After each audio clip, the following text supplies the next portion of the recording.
Xhamat, përse deri tani nuk e kuptuam se kjo botë nuk na la të ecim përpara në dinin e Allahut. Ndoshta në dynja kemi arrit diçka,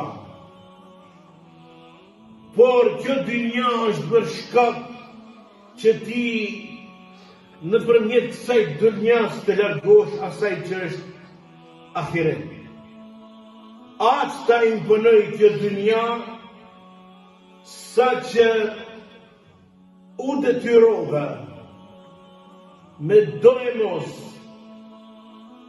ajo të futin në një lojë që ti duke vepru, duke u angazhu në këtë dynjaja të bëri ty që ti të shmangësh, të largohesh, apo dhe ta neglizhon veprën të cilën të largon për të mirën e ahiretit.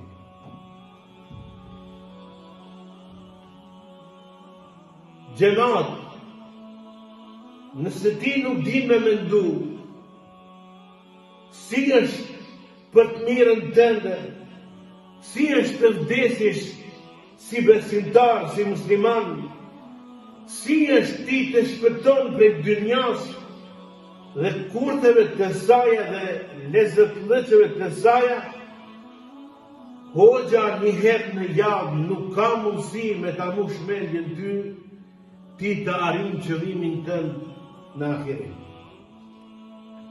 Po ti vetë bëru i meqën, vetë mendo dhe shqyqo se të tjerë angazhon, kontribojnë, punojnë.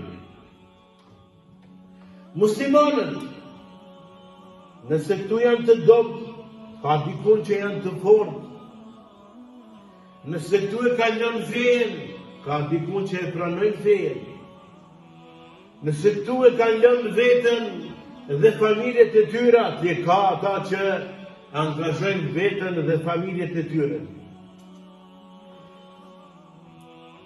Muslimanët çdo herë dikun më dobë, dikun më fortë, por ky din ashtu do të vazhdoj.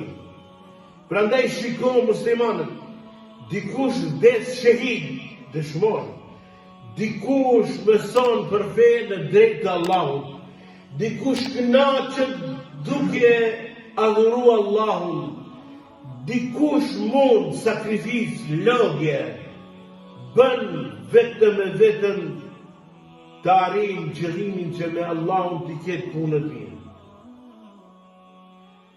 Prandaj besimtari i mençur është ai i cili punon në këtë botë për të arritur të fiton atë botë. Jo të punon këtë botë për të arritur këtë botë. Dhe se kjo botë është ajo që ty të shtyr të bën këtë botë, por të mashtron dhe ti nuk bën asgjë për botën tjetër.